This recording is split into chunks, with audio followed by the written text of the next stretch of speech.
दंगों की टीस जितनी जेहन में रहती है उतनी ही वो सवाल भी कायम रहता है कि गोधरा में आखिर उन कार सेवकों को क्यों जलाया गया था।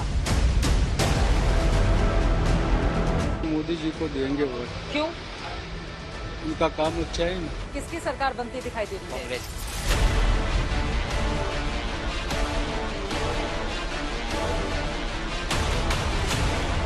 हमारा समाज, हिंदू समाज, हमारी जितनी माएँ बहनें वो चाह रही हम एकता रखें, हम एकता करिए।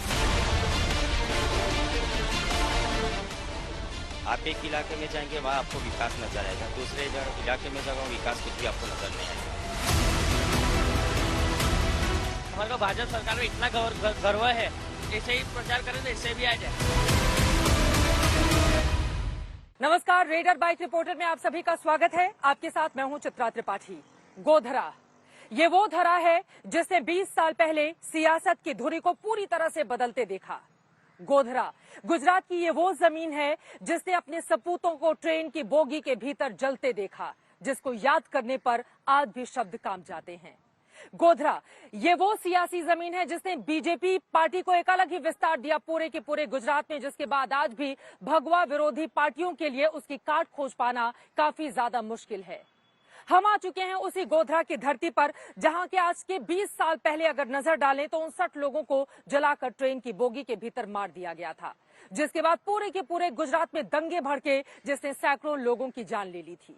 आज उसी गोधरा से सियासत की बात करेंगे, बड़ी पड़ताल करेंगे, मुद्दों को परखेंगे, जानेंगे क्या कहता है जनता का मूड और यहां पर विकास हुआ है क्या। बात होगी बिल्किस बानो के दर्द की।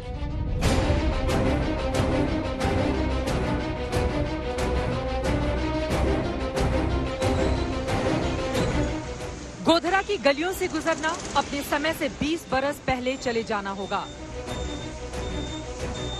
एकदम फ्लैशबैक की तरह। हर गलियारे में, हर दर में, हर दरवाजे में और हर दीवार में बेकरारी दिखती है अपना अतीत बांचने की। सब सुनाना चाहते हैं लहू से लबालब कहानियां। समय लौटा मगर गोधरा अपनी स्मृति से नहीं लौटा, अपनी पीड़ा से नहीं लौटा। इसीलिए गुजरात में किसी भी तरह का चुनाव हो, गोधरा अपनी कहानी कहने हाजिर हो जाता है। 27 फरवरी 2002 वो काला दिन आज तक कोई भी नहीं भूला है। कार सेवक अयोध्या से वापस लौट रहे थे और आपको बता दें इसी गोधरा स्टेशन पर ट्रेन थोड़ी देर के लिए रुकी थी। जैसे ही ट्रेन चलने के लिए हुई, किसी ने चेन पुल करके रोकी ट्रेन और उसके बाद जबरदस्त तरीके से पथराव होने लगा। उसके बाद देखते ही देखते एक बोगी पूरी तरह से जलने लगी और 59 कार सेवकों की S6 बोगी में जलकर जान चली गई थी। उसका दर्द आज भी लोगों को सालता है, लेकिन गोधरा में इस कांड के बाद पूरे गुजरात में दंगे भड़के जिसकी टीस आज भी लोगों के दिलों में है। लोहे की चद्दरों से बनी रेल का वो S6 डिब्बा किसी घास फूस की तरह जला था और साथ में जले थे 59 कार सेवकों के शरीर। जली थी आत्माएं। बंद बोगी से जलते हुए इंसानों की दुर्गंध ने इलाके में शोक का शोर मचाया था। जिन्होंने अपने कैमरे में कैद किया था उस खौफनाक मंजर को, उनकी नींदें आज भी फरार हैं, मानो किसी ने सीने में शूल गाड़ दिया हो।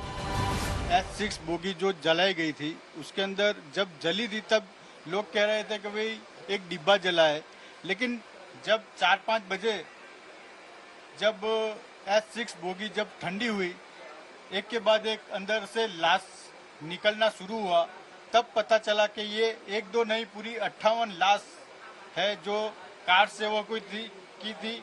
अयोध्या से वो लोग वापिस आ रहे थे और उस हादसे के बाद गोधरा जो है कम से कम 20-25 साल पीछे चला गया है। गोधरा की अपनी गाथाएं हैं, जलने से लेकर दंगों का दंश झेलने तक और फिर उस क्रूर समय को चित्त करके दोबारा उठ खड़े होने तक। इसीलिए सियासी उठापटक को गोधरा ने स्वीकार किया है। गोधरा विधानसभा सीट पर 1980 से अब तक 9 विधानसभा चुनाव हुए हैं, जिनमें 4 बार कांग्रेस और 3 बार बीजेपी भगवा परचम लहराने में कामयाब हो सकी है। यहाँ करीब 2,83,000 मतदाता हैं, जिनमें 65,000 मुस्लिम वोटर हैं। मुस्लिम बहुल सीट से इस बार AIMIM ने मुफ्ती हसन शब्बीर कचाबा को उतारकर मुकाबले को त्रिकोणीय बनाने की कोशिश की है। 2017 की पहले गोधरा कांग्रेस का गढ़ था, लेकिन 2017 में कांग्रेस विधायक CK राहुल ने बीजेपी का दामन थाम लिया। कांटे की टक्कर में बीजेपी 17 जीत गई। इस बार भी 5 बार के विधायक CK राहुल को बीजेपी ने प्रत्याशी बनाया है। राहुल इससे पहले कांग्रेस में रहते हुए 2007 और 2012 में भी जीत दर्ज कर चुके हैं। वहीं कांग्रेस ने रश्मिता चौहान को मैदान में उतारा है, जबकि राजेश सोमभाई पटेल को आप ने अपना उम्मीदवार बनाया है। गोधरा में दूसरे चरण में 5 दिसंबर को वोटिंग है। गुजरात की आत्मा पर गोधरा कांड, 2002 का दंगा और बिल्किस बानो के साथ हुई क्रूरता के निशान आज भी मिलते हैं। इस चुनाव में बिल्किस बानो का मुद्दा भी गूंज रहा है। गुजरात की आत्मा पर गोधरा कांड, 2002 का दंगा और बिल्किस बानो के साथ हुई क्रूरता के निशान आज भी मिलते हैं। इस चुनाव में बिल्किस बानो का मुद्दा भी गूंज रहा है। मौजूदा बीजेपी विधायक CK राहुल ने बिल्किस बानो के दोषियों की रिहाई के बाद उन्हें संस्कारी बताया था, जिसके बाद काफी बवाल हुआ था। हालांकि अब बिल्किस बानो का केस सुप्रीम कोर्ट की दहलीज पर है। हमने ट्रेन में सफर करने वाले कुछ लोगों से बात कर सियासी मिजाज जाना। यहाँ हमें मिली जुली प्रतिक्रियाएं मिली। क्या माहौल चल रहा है चुनाव का?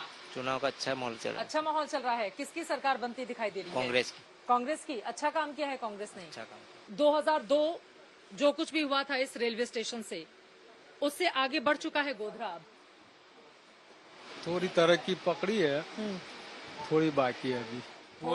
वो भी आ जाएगी तरक्की में, गोधरा आ जाएगा तरक्की में। आप लोग क्या चाहते हैं कि वो जो दाग इस पर लगा हुआ था उससे ये बाहर निकले? निकल जाएगा वो। निकल जाएगा कैसे? बीजेपी की सरकार आएगी, निकल जाएगा। आपको लग रहा है? हाँ, आ जाएगी बीजेपी। क्या नाम है आपका? मेरा नाम अहमद है। कहा जाता है कि मुस्लिम बीजेपी को वोट नहीं करते। करते हैं, करते हैं। करते हैं वोट, करते हैं। मोदी जी को देंगे वोट। क्यों? उनका काम अच्छा है ना। उनका काम अच्छा है इस वजह से। विकास है, विकास करा है गोधरे के अंदर।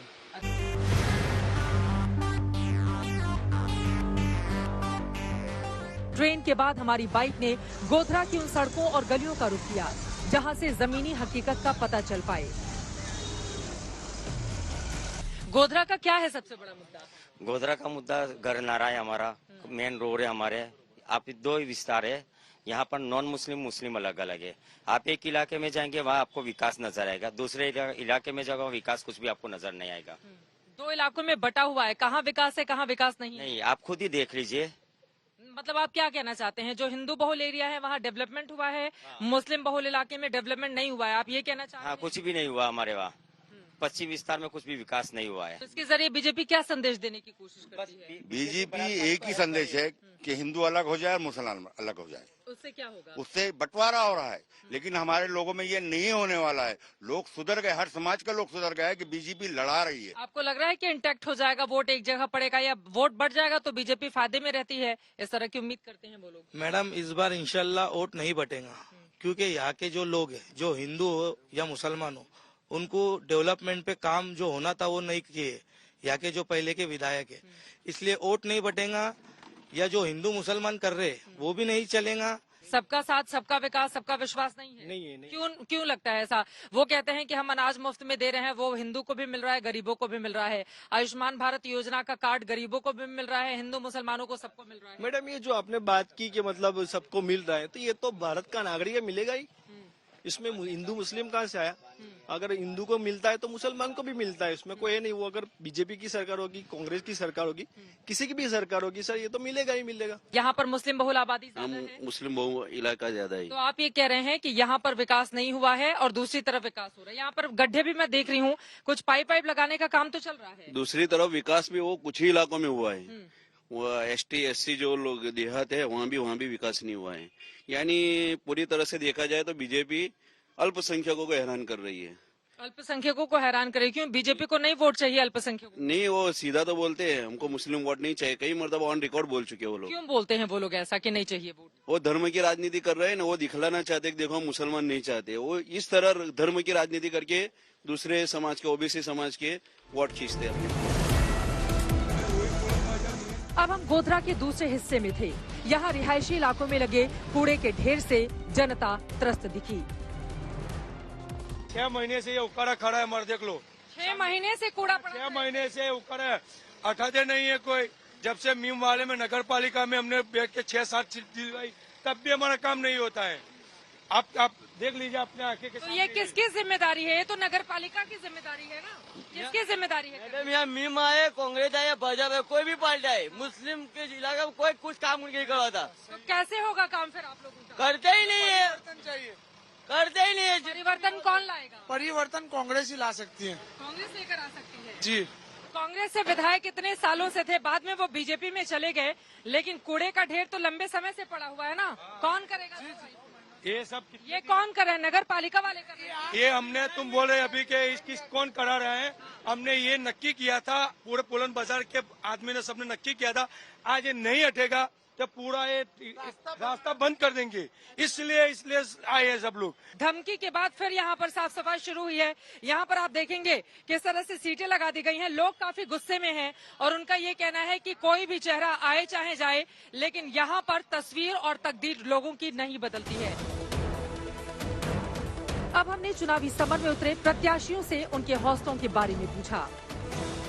मुफ्ती साहब हमारे साथ मौजूद हैं। AIMIM के आप उम्मीदवार हैं, गोधरा से दमखम लगा रहे हैं, लेकिन इस बार क्या होगा? पतंग का उड़ेगी या कट जाएगी? सबको ले उड़ेंगे इंशाल्लाह। ले उड़ेंगे जी। कैसे? ग्राउंड रियलिटी जो है वो एंटी इनकम्बेंसी बहुत ज्यादा है, कांग्रेस पर किसी को विश्वास नहीं है और लोग बदलाव चाहते हैं और बदलाव की किरण जो मजलूमों की आवाज़ उठाते हैं बैरिस्टर असदुद्दीन ओवैसी साहब, उनके शुक्रिया के साथ जिन्होंने हमें यहाँ खड़ा किया और हमारे ऊपर भरोसा किया और जनता भी उन्हें बहुत ज़्यादा प्यार दे रही है, तो इस उम्मीद पर हमें उम्मीद है कि हम निकल जाएंगे। उधर साइलेंट प्रचार में जुटी Congress door to door campaign के जरिए जीत के लिए जद्दोजहद कर रही है। रश्मिता बेन इस वक्त कांग्रेस पार्टी की उम्मीदवार हमारे साथ हैं। गोधरा में पूरा दम लगा रही हैं। जीत मिलेगी? जीत तो मिलेगी मुझको। लोग किस तरह से आपको रिएक्ट कर रहे हैं? आप घर घर जाकर पर्चा बांट रही हैं, रात हो गई है तो भी।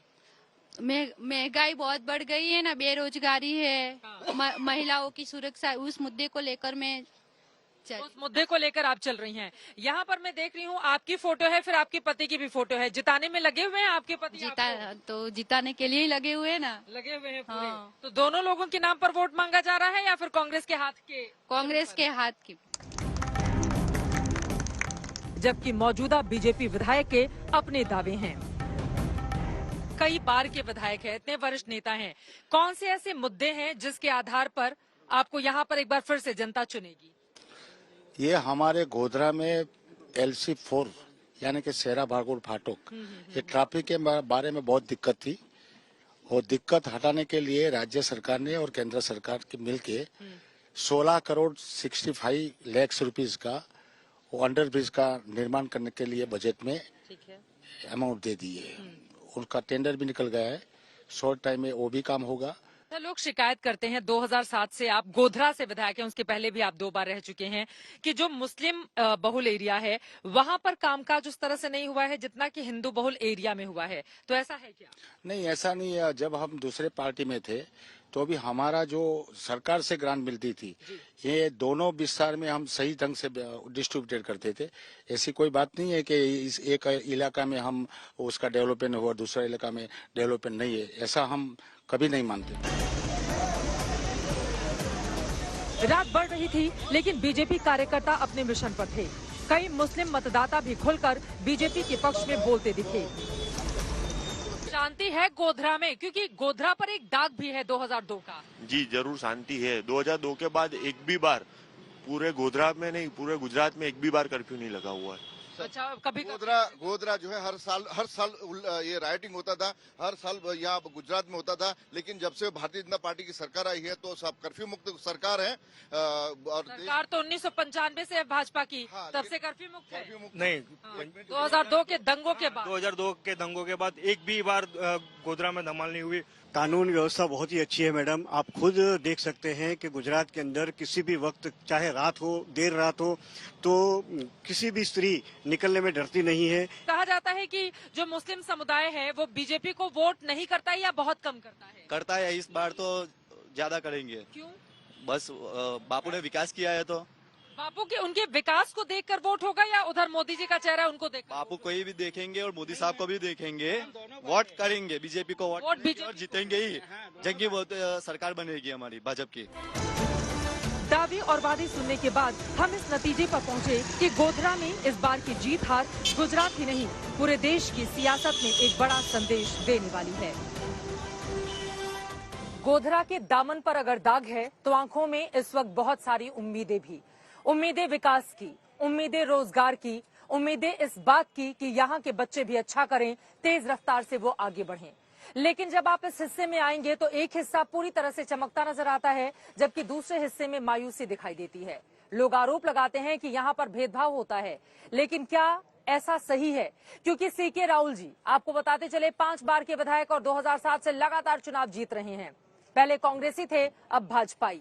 बीजेपी के टिकट पर अब चुनावी मैदान में है। 2022 में क्या दोबारा वो बीजेपी से फतह कर पाएंगे या फिर एमआईएम की घुसपैठ उनका काम बिगाड़ देगी और कांग्रेस पार्टी बाजी मार ले जाएगी? त्रिकोणीय मुकाबला इस वक्त यहाँ पर देखने को मिल रहा है। किसके दावे में दम है, इसके लिए करना होगा हमें थोड़ा इंतजार। जब दूसरे चरण में यहाँ के लोग वोट डालेंगे तो देखना दिलचस्प रहेगा कि गोधरा की जनता किसको बिठाती है सिर माथे पर। लेकिन अभी के लिए हमें दीजिए इजाजत। कैमरा पर्सन हिमांशु शर्मा और संजय कुमार के साथ चित्रा त्रिपाठी, गोधरा, गुजरात आज तक।